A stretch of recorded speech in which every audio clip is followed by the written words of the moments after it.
Name linq because I'm connected to the streets. His name void because that's where he'll leave you. And this the motherfucking man cave podcast. What's up with you, man? Yeah, what's good? I'm here. You know what I'm saying? Ladies and gentlemen, welcome to the Mancave podcast. I'm here with my boy linq. You know what I'm saying? It's your host, v.o.i.d. Now I'm here. We here to discuss any topic. It could be anything from, you know what I'm saying, football, NBA, Hip-hop. anything, you know what I'm saying, hip Hip-hop. hop, everything. Anything that's on our mind, we're gonna do it. So, yeah, linq, what you been on, man? What's up? What's up? You know, I got some songs in the works, but I'm just chilling. I ain't gonna say too much, but let's get to these topics though. Saying what's going on? What's going on in hip hop these days, man? Number one. Talk to me. Number one, we gotta give a moment of silence for Tom Brady. Moment of silence for Tom Brady, ladies and gentlemen. I'm saying it's over for him. You know what I'm It's saying? over. It's over. Him and Bill Belichick, they ain't getting along. Tom Brady finna leave. That's bad. You know what I'm saying? But listen, I'm trying to talk about the Rooney rule. Because everybody talking about all these coaches that ain't got no experience. That's like, they ain't got no experience, but they getting hired over a whole bunch of other black coaches. I think that's not even the problem. It's deeper than that. So, You know what I'm saying? I'm gonna get into the AFC and NFC championship games in the divisional rounds. So the quarterbacks in there is the black quarterbacks. Yeah. That you gotta let them know. Black quarterbacks: Russell Westbrook, Lamar Jackson, Patrick Mahomes, Yeah. and Deshaun Watson. So, all right, I'm about to get deep. So just bear with me. No filter. So listen. All right. The NFL ain't got no problem hiring black coaches. I think they stopping hiring black coaches so they can stop all these black quarterbacks that can throw and run. Okay. So all the greatest quarterbacks of all time have been white. They've been in the pocket chilling. You know what I'm saying? And as soon as they got all these quarterbacks running and throwing, Yeah. and they're like, nah. Like, we got to stop this from going further in the future. We got to stop hiring black coaches. We got to keep up them traditional quarterback pocket passer values. You feel me? So to cut you off, so my question is, when did you think they stopped hiring like black quarterback? Black coaches. Black coaches. They stop and hire black coaches so they won't get more black quarterbacks like Lamar Jackson. Lamar Jackson, he's going to be the MVP this year. But he's bigger than Michael Vick, meaning he won't get hurt as much. And he throwing. And they're trying to box him into the running because none of them ever did something like that except for Steve Young. You know what I'm saying? But he ain't fully embraced it. This is fully embraced it. John Harbaugh, that's why I respect John Harbaugh. John Harbaugh, he's like, yo, fuck all these motherfuckers. I'm trying to get a Super Bowl. I got a Super Bowl with whack-ass Joe Flacco. You know what I'm saying? I got Lamar Jackson, and these motherfuckers, you know what I mean? He's trying to buck the traditional value. I mean, the value. So this dude, he got a winning mindset. Winning mindset. Yeah, that's what I'm saying. Like, you know what I'm saying? That's why I respect him. Like, but you gotta respect a dude like that. You know what I'm saying? That's why they stopping the hiring black coaches, because they don't want more black quarterbacks to fucking take over with running, passing. You know what I'm saying? Shit like that, and it's sad, man. It's sad. I think they don't want to fucking have a black quarterback be the greatest of all time in their country club sport. You feel me? Yeah, actually, the 49ers of San Francisco, they playing today. So, what is your take on this game? Like, I think they playing with what's the team it called again? What was it? Vikings. They playing with the Vikings. So, what's your take on that? I don't like. Listen, both teams got quarterbacks that are iffy. Jimmy Garoppolo, yeah. Fucking Bill Belichick wanted him because of Tom Brady, but he turned over ball like everybody else. And then Kirk Cousins playing better than everybody expect him to. So this shit is weird because both these teams got good defense. Both these teams got good runners. Both these teams got, like, I think it's going to be like whoever can make the play in that moment. And right now, I trust Cousins more than Garoppolo. But, you know what I mean? I don't know. Cousins is used to playing in a dome in Seattle, which is cold. So they're over there in the San Francisco Heat. We gonna see. What's the score on that? You know what? I think I would like San Francisco to win. You know what I'm saying? When was the last time they won like a trophy like wins? Like, but you know why? A couple years ago? A whole bunch of Haitians like the 49ers. It's okay, man. Like, I just wish like... What's the score on it? Actually, I haven't checked it out yet.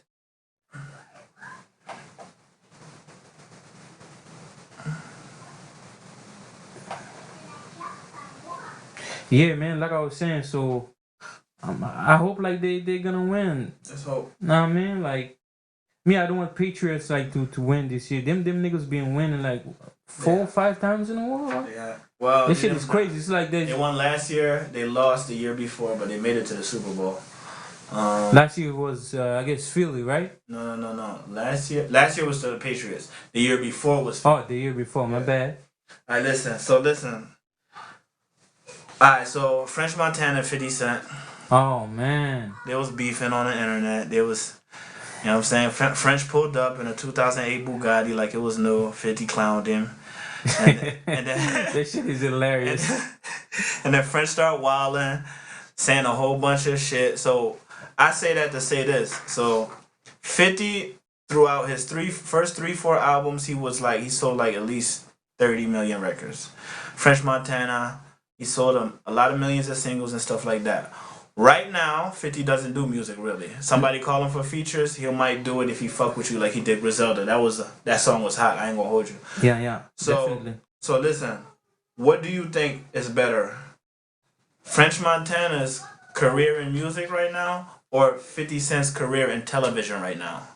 You know, first off, like 50 is he's in the process of falling off right now, but he's a legend in the game, you know what I'm saying? But when it's come to French Montana, it's like, to be honest, like comparing like Fifth to French is kind of like disrespectful, you know what I'm saying? 50 was one of the top niggas back in the 2000. You know what I mean? Like, it's, I don't know, man. This shit is spooky, but to be honest, I don't have nothing personal against French Montana. But name like a song a hit this nigga have that it was him dolo that is not featured. Name one. And then you can name so many songs 50 that nigga was dolo and then that shit was wow. Now I'm saying that's the reason why I said like comparing Fifth to French, that shit is disrespectful. You know what I'm saying? But when it's come to 50, I think he's a pretty career-oriented dude. So he figured like the music shit wasn't popping that much like back in the 2000s. You know what I'm saying? Like he made it like a transition. I like that. I like what he's doing. He's doing some great things. Firstly, let me correct you. 50 didn't fall off. He started making movies. He started making series. He's like, fuck it. This shit making more money. Let me just fall all the way back. Now he got 3 series on the air. These niggas gave him $150 million at Stars. You feel me? So that's number one. Number two, you know what I'm saying? French Montana ain't never had no hit by himself. I ain't gonna hold you. You know what I'm saying? He just hasn't. It's not my fault. I'm not trying to bash him or whatever, but that shit is fact. You know what I'm saying? If you go on the internet, you check it out, you won't find any hit like French Dolo. That shit don't even exist, man. Alright, let me ask you this. Even though that's true, but isn't that a skill in and of itself?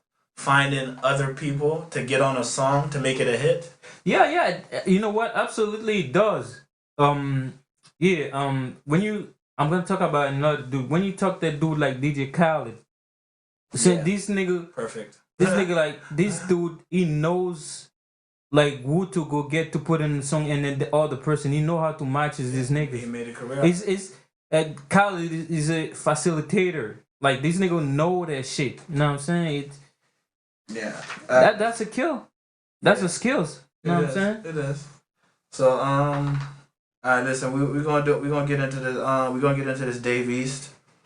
So his album came out in November.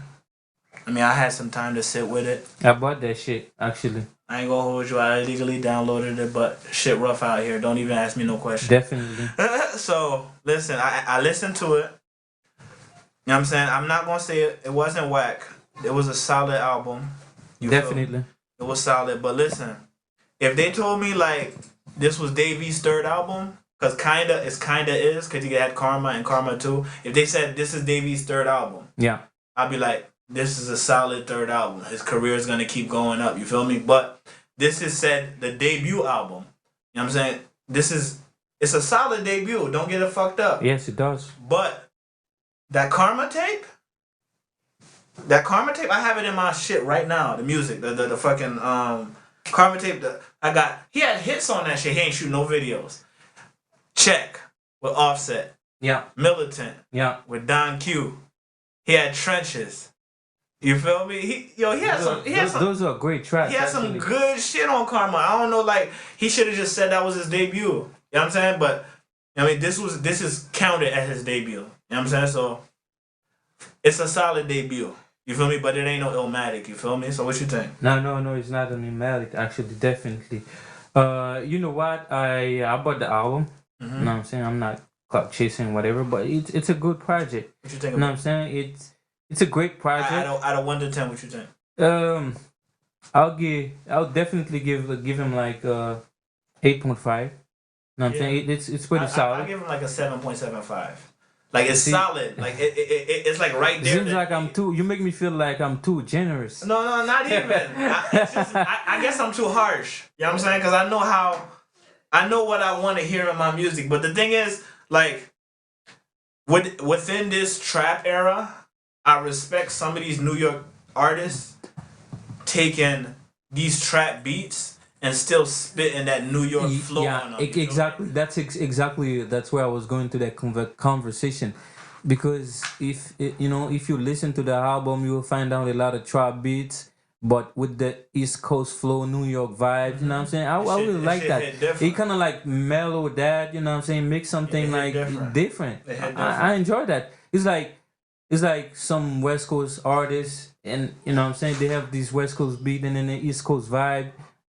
You know, when you think about an album like The Doctor's Advocate, this album with this flow, maybe like the fact that the album was like recorded in New York, maybe that's why. So I don't know. I think Game is just like he's a student of hip hop, so he been listening to the greats for a while. So I think he picked up some of flows. You know what I'm saying? That's why he did a song with Fabulous, the Compton to Brooklyn. He got mad songs with East Coast people because his flow like that, because he care about lyrics. You know what I'm saying? But I think like niggas on the East Coast like fuck with him hard. Yeah. You know what I'm saying, mate? Alright, listen, you got where's your phone? Where's your phone? Oh, I got it right there. Alright, let me get it. I need to call my little cousin.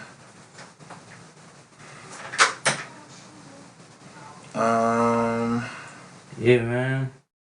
Like hip hop these days.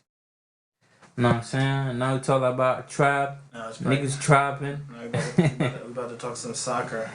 I don't know if you fuck with it. We're gonna change the conversation about soccer. We're gonna see what's up. 964. Yeah, man. I used to be good at playing soccer back then when I was younger. FIFA, I'm alright at FIFA. Put your cousin on the phone, man.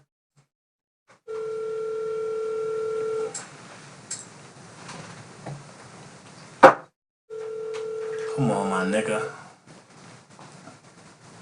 Like, did he know you was gonna call him? Of course he did. That's a family heritage. Exactly. We call that family heritage. Oh, yo, send him a text, something like that, so we're not gonna like. Hold on, let me see. I'm recording, motherfucker. I'm recording. Mother nigga, hit me.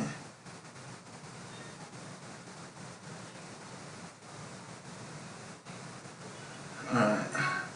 So. Hey, man. You know what? Before we go, while you're trying to get in touch with your cousin, so let's discuss that a little bit.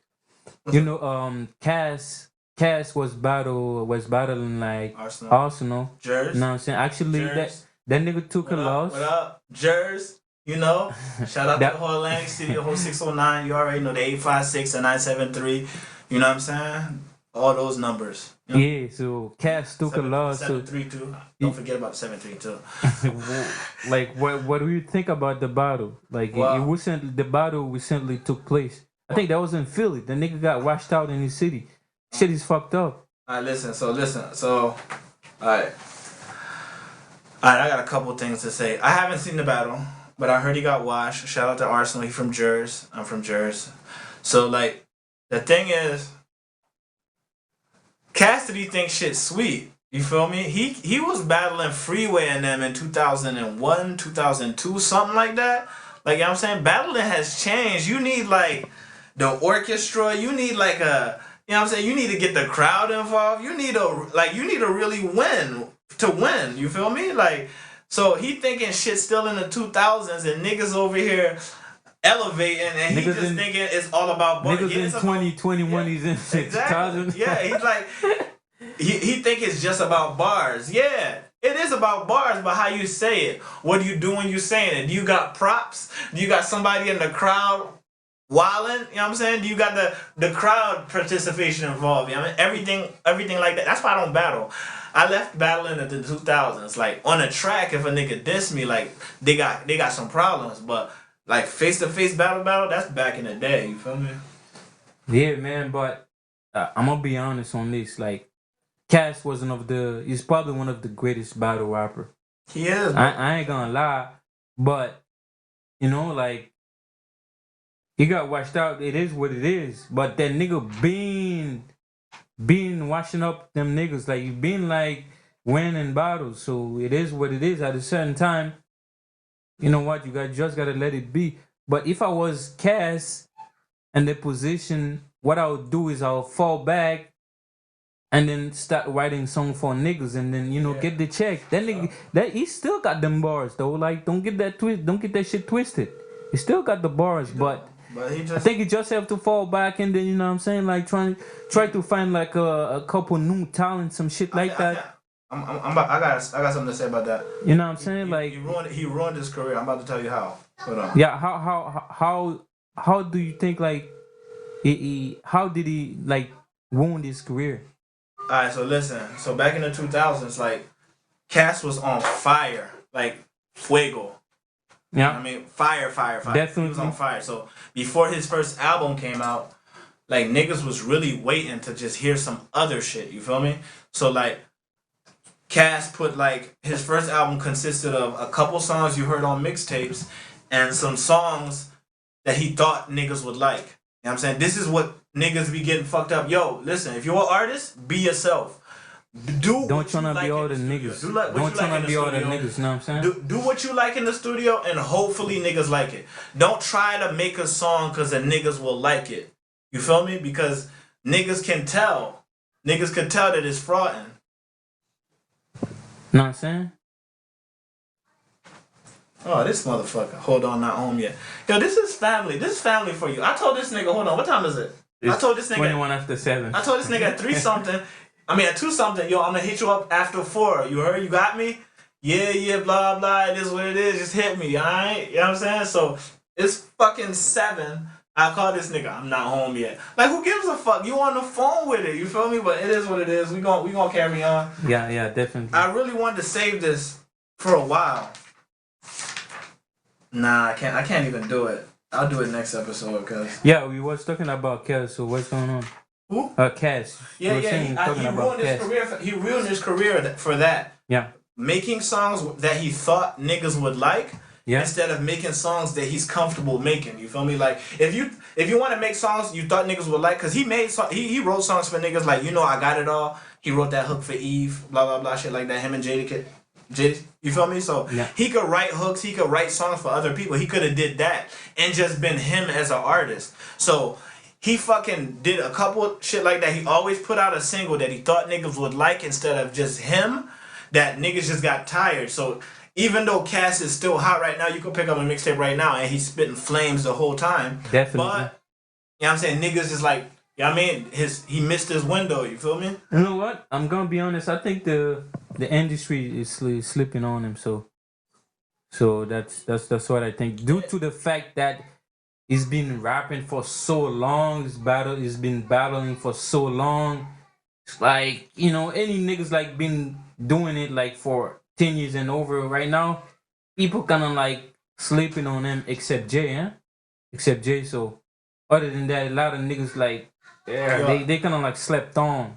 Yeah, Jay's. Yeah, like I gotta make it a mission. You know what I'm saying? I was gonna wait till I got in the game to meet Jay-Z and tell him, but fuck it, I'll tell him now. So listen, when I was young, I took hip hop serious. You feel me? Nas was my nigga. Like Nas is still my nigga. Oh. But Nas was my nigga. So when Jay came at Nas, I hated that nigga. I hated that nigga for real. Like every album he dropped, I'm like, fuck that nigga. You know what I'm saying? And it just kept, every album I kept hearing, I don't like that nigga, but I'm like, that shit hot. That shit hot. And then when he dropped Kingdom Come, I was like, yes, he fell off. It's a rap. You feel me? Then he dropped American Gangsta. I'm like, wow, I hate that nigga. That shit hot again. You know what I'm saying? And then he dropped 444. Then that album, I listened to that album, it's like, here's my heart. Here's what's in it. No, you know what I'm saying? I was like, yo, I just give it to him. I'm like, listen, I can't. 444 is probably one of his best body of work. Mm-hmm. I ain't gonna hold him because back for he that. Finally got personal. Yeah. You know what I'm saying? Niggas be wanting niggas to get personal, but it gotta be done right. You feel me? You can't just, you know what I mean? You gotta be like, you know what I mean? Yeah, I got you. But yeah, when it's come to Nas, bro, I've been a Nas fan forever. Forever. But I think the difference between Nas and Jay, it's kind of like hard to me. Jay is a better businessman. He's a better businessman, but so you can't take that for him. Nas is a poet. You know what I'm saying? He's a poet, but Nas been picking up. He owned Chickies in New York. He just fucking sort of a channel or some shit or something. Yeah, but Jay been doing business forever. Since like Big, that nigga been doing business. You know what I'm saying? But he's a great rapper. It's probably one of the greatest of all time. But when it's come to like, if you tell me like Nas and Jay, like I'll pick Nas. I'll pick Nas.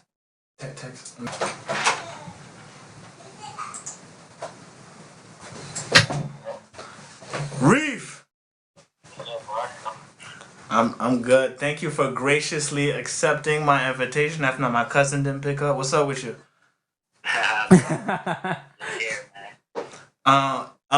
Since you on the joint, so like plug your channel. You Reef got a channel, him and his girl, you know what I mean? They be doing pranks, couple things. Plug your channel. Yeah, my channel is Love Knar. Me and the wife be doing prank videos, daily vlogs. Just telling everybody our story about our life, you know what I mean? That's what's up. But listen, this is show ain't got no format. I mean, I was just talking hip hop and NFL earlier, so whatever's on my mind, that's what I'm gonna say. So I'm gonna ask you a question. Right. Who had a worse disappointment at PSG, Ibrahimovic or Neymar? Oh my God, that's a crazy question you're asking me right now. both legendary players, both top talents in my eyes. When you talk about Ibra, Ibra is a different type of player. You know what I'm saying? Like he's been in many different teams, all top level clubs. Neymar, he brings that different style of play to his game. That Brazilian style that everybody loves so much.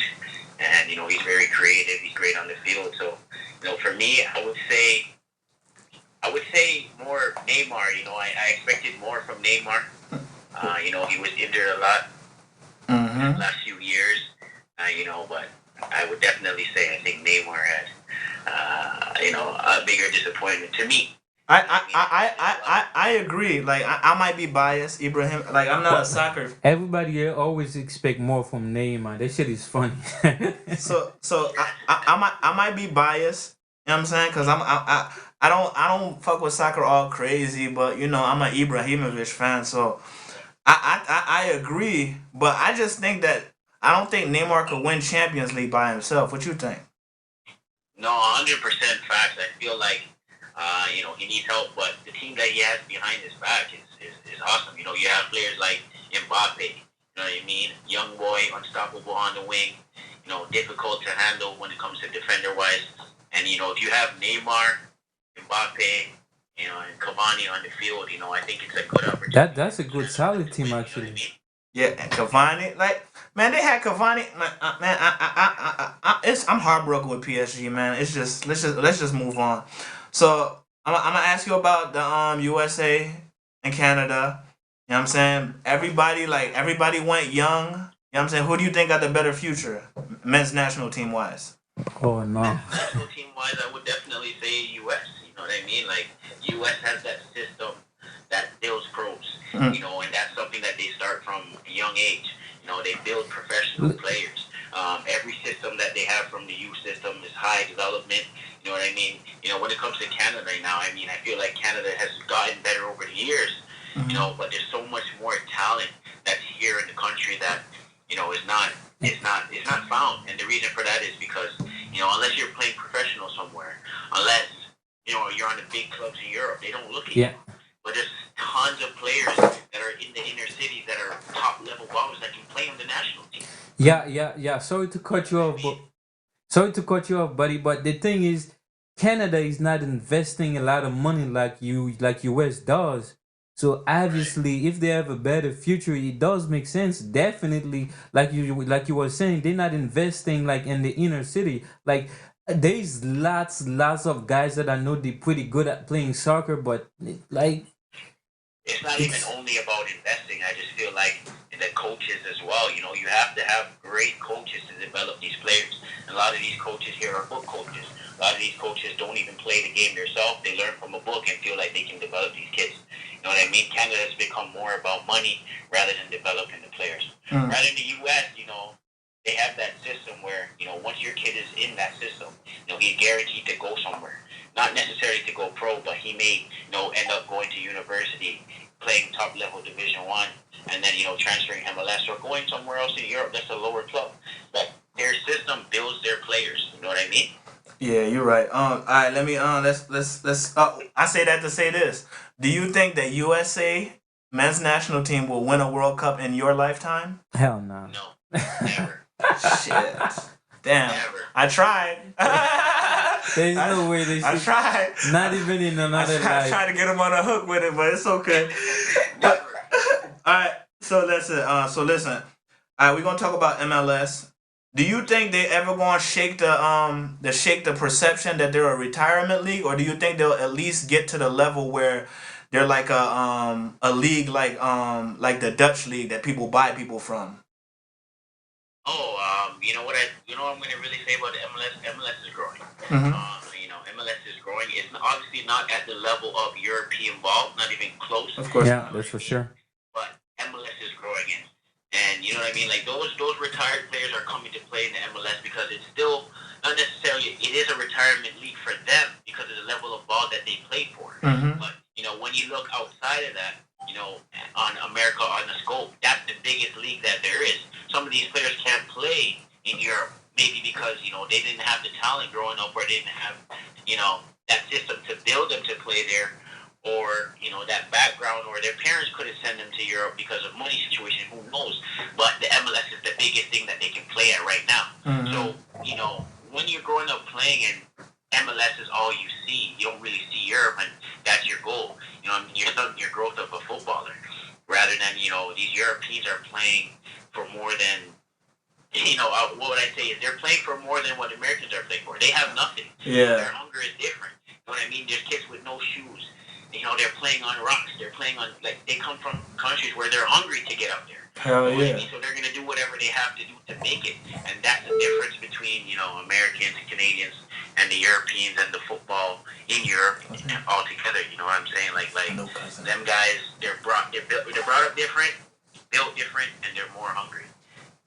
Yeah, you're right. But listen, I ain't ready to let that go. Just that. You know what I'm saying? You talking about never for the USA? We got Weston McKinney. Yo, We went come on, young, man. We got some niggas playing in Europe. What's up, man? You trying to kill us? What's up? This shit is not gonna happen. Not even in other they life. don't have the capability to beat teams like England, to beat teams like France. You guys have top level footballers. Yes, U.S. has players that are playing in Europe. Yes, U.S. has some players that are playing on some big clubs, you know, in the EPL.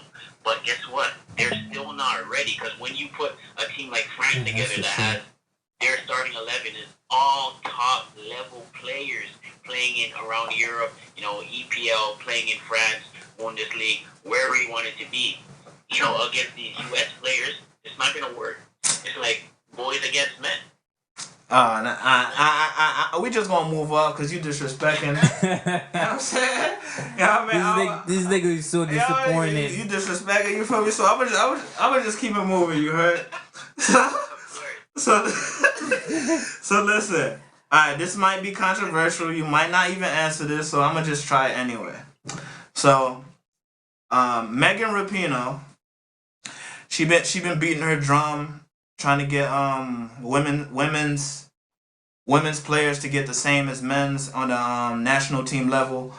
Like me, but before I answer before I ask the question straight out, I'm gonna read a piece. I'm gonna read a piece from this article.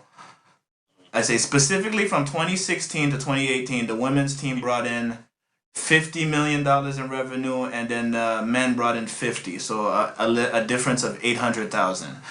Looking year by year, 2016 was actually the only year in which the women's team generated more revenue from games, 24 million, compared to the 22 million for the men. In 2017, both teams brought in about the same 14.61 million.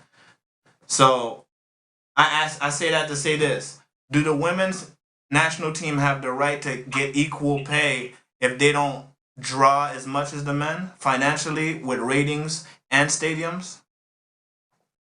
No, I don't think so. You know what I'm saying? It's kind of like, look at it this way. Let me put it this way: the NBA against the WNBA, right? Mm-hmm. Look in the stands. What do you see?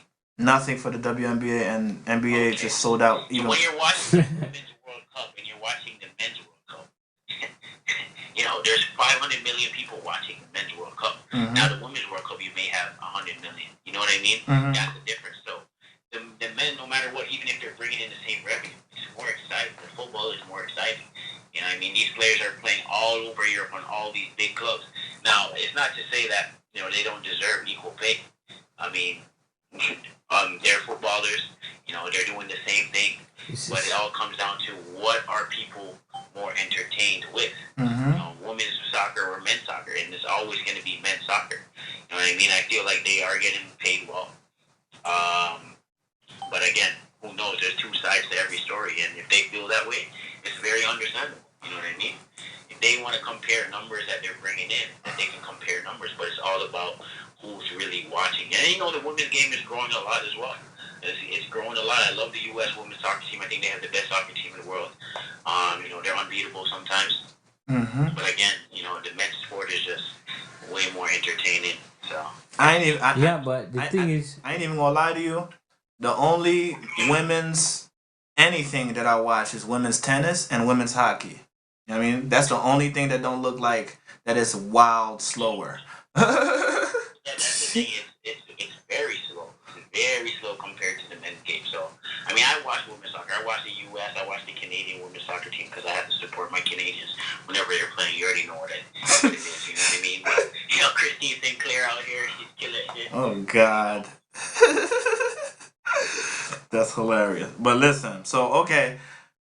You said as long as they draw, they will do it, but right now they're not drawing, so they, you know what I mean, that's what you think? Yeah, that's what I think. Alright, so what do you think about the way that Megan Rapinoe is going about it? So like, I don't know how long ago this was, but she had a tweet, right? And she tried to shame Zlatan, Messi and Ronaldo to like fight with her to like, you know what I mean, get the equal pay. But this shit is not gonna happen. but listen, couldn't she if you know, okay, before I even ask this question, I have a fucking thing about this. Them motherfuckers famous. Even though Megan Rapinoe famous, she's not as famous as them motherfuckers. But she could get in touch with them motherfuckers behind the scenes and ask them questions. and then she want to tweet it on Twitter to try to get people to shame them to support her. I don't fuck with that, man. That's whack. Yeah, 100%. Well, she's trying to get attention, right?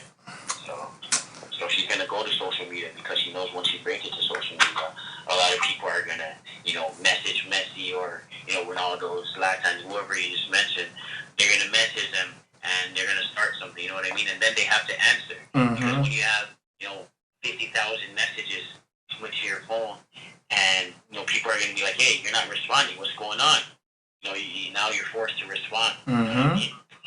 So she took it that way, but at the end of the day, man, like it's hard to say that they deserve the same money. It's very hard to say. It is. But look, they have to put in years of work for me personally for me to say, yeah, they need the same money as these guys.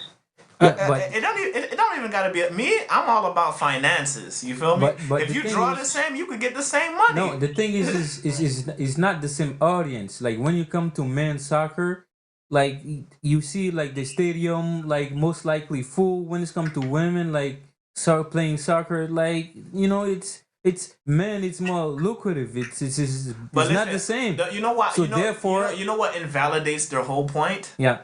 They want to get paid the same as men, but even women don't watch their sport. See, like why would exactly?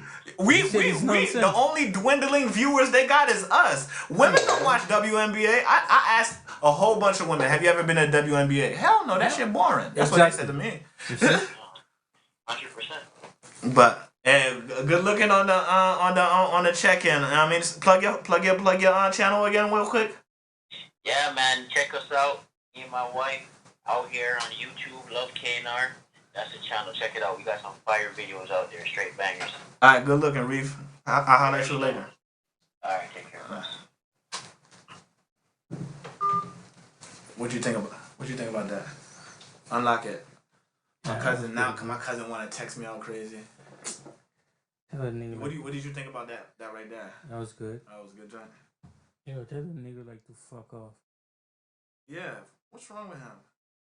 Well, hold on, don't delete it. I'm gonna record with him. I want to see what he says, and then see what's up with him. Whoever got the better interview, I'm gonna do.